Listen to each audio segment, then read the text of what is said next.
தாலி எறிதல் காரணம். தாலி கட்டும் சடங்கிலே பழைய காலத்திலே இருந்து இன்று வரையிலே ஒரு கருத்து அமைந்திருக்கிறது. இந்த நாட்டிலே 5 வகை நிலங்கள் என்று சொல்வார்கள்.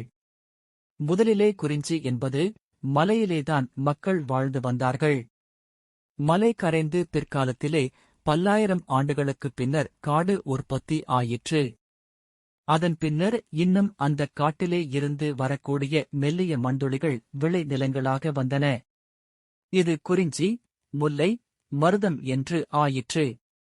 நெய்தல் என்பது கடலுக்கு கரை பிரதேசம். ஆங்காங்கே நிலம் கடலை விட்டு மேலே எழுப்பியபோது ஆயிரக்கணக்கான மைல்கள் பாலை என்பதாக வந்தது.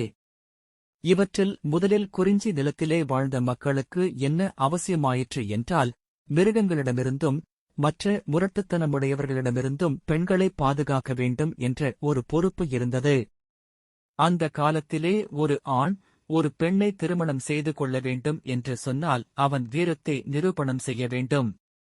அதற்காக அவன் வேட்டையாடி ஒரு புலியையோ சிங்கத்தையோ கொன்று அதற்கு அடையாளமாக அதன் பல்லை கொண்டு வந்து சபையிலே வைத்து அந்தப் பல்லையே எடுத்து ஒரு கயிறு போட்டு கோர்த்து தாலியாக அணிவிப்பது என்பதில்தான் முதலில் தாலி கட்டுதல் என்ற சடங்கு ஆரம்பித்தது. அது பின்னாலே என்ன ஆயிற்று? மலையிலே இருந்து மற்றவர்கள் பின்பற்றி வரும் பொழுது அந்தச் சடங்கு தேவையில்லாமல் போயிற்று. ஆனால் அவர்கள் செய்வதை மற்றவர்கள் செய்யும்போது விலைக்கு புலிப்பல் வாங்குவது அதைப்போல் கட்டிப் போடுவது என்பது சடங்காயிற்று. அதுவும் போன பிறகு புலிப்பல் விலைக்கு அகப்படவில்லை. அந்தப் புலிப்பல்லைப் போல பொன்னால் செய்து உள்ளே அரக்கு வைத்து தாலி கட்டுவது என்பது வந்தது. இப்போது பார்த்தீர்களானால் புலிப்பல்லிலே ஆரம்பித்து சாதாரணமாக அரக்கிலே வந்து முடிந்துள்ளது. இப்போது உண்மையான அர்த்தம் தாலி கட்டுவதில் என்ன இருக்கிறது? இன்றைக்கு அது தேவையே இல்லை. ஆனால் அதற்கு பதிலாக கணவனுடைய முகத்தோற்றத்தை பொறித்த ஒரு மோதிரத்தை பெண்ணும், பெண்ணினுடைய முகத்தோற்றத்தை பொறித்த ஒரு மோதிரத்தை ஆணும் அணிந்து கொள்ளலாம். ஒரு மோதிரத்தை ஆணும் அணிந்து கொள்ளலாம். அந்தத் திருத்தம் வேண்டும். ஆனால் உடனே அதைக் கொண்டு வர முடியவில்லை.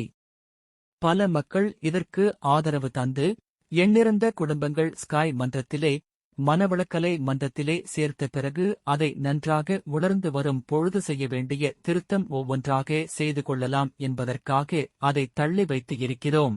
வடநாட்டினர் ஏன் தாலி அணிந்தனர்? இதேபோல வடநாட்டிலே அவர்களுக்கு என்ன முறையிலே தாலி கட்டும் பழக்கம் இருந்தது என்றால், அடிக்கடி முகம்மதியர்களுடைய இஸ்லாமியர்களுடைய படையெடுப்பு அங்கே இருந்தது. அந்தப் படையெடுப்பிலே எடுத்தவுடனே அவர்கள் பெண்களை வேட்டையாடுவது என்பதுதான் ஒரு இயல்பாக இருந்தது. அதைத் தடுப்பதற்கு பெண்கள் கற்பழிக்கப்படாமல் பாதுகாக்கப்பட வேண்டும் என்பதற்கு அப்படி வேற்றான்.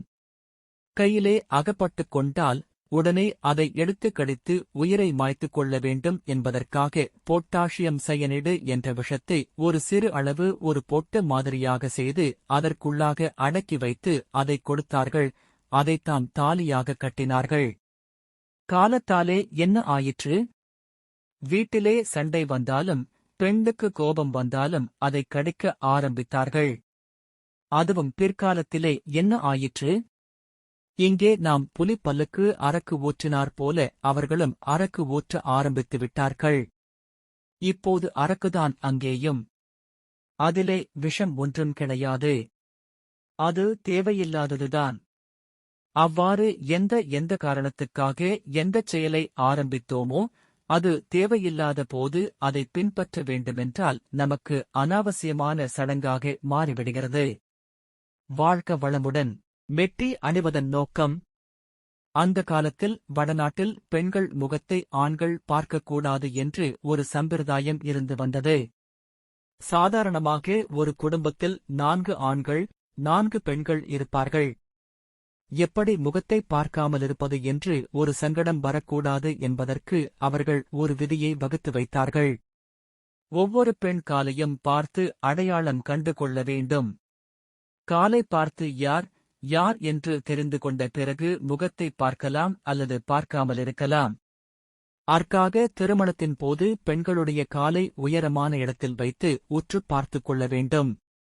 எந்த விரல் பெரியது, எந்த விரல் சிறியது, கால் அமைப்பு எவ்வாறு உள்ளது என்பதையெல்லாம் தெரிந்து கொள்ள வேண்டும். அற்காக அம்மி மேலே காலை தூக்கி வைத்து வளையம் போடுவது, மெட்டி போடுவது என்று ஒரு சடங்கு வைத்தார்கள். இதை இலக்கியத்தின் வாயிலாக தெரிந்து கொள்ளலாம்.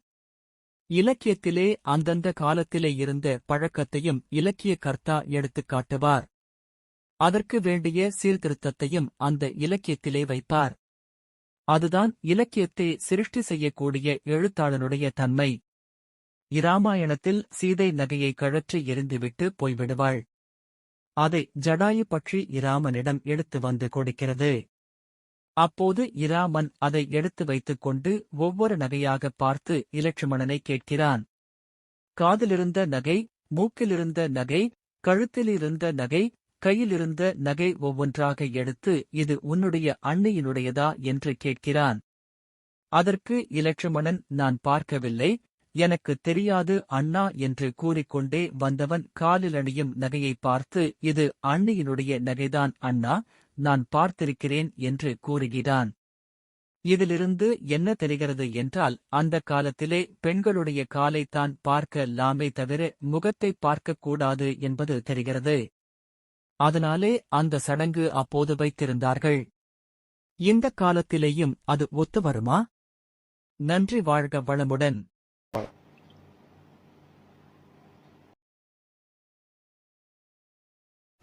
வாழ்க வளம். வாழ்க வளம். வாழ்க வளம். வாழ்க வளம். வாழ்க வளம்.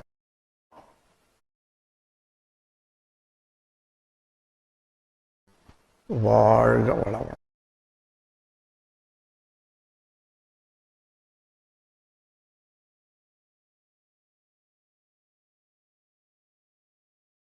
வாழ்க வளம்.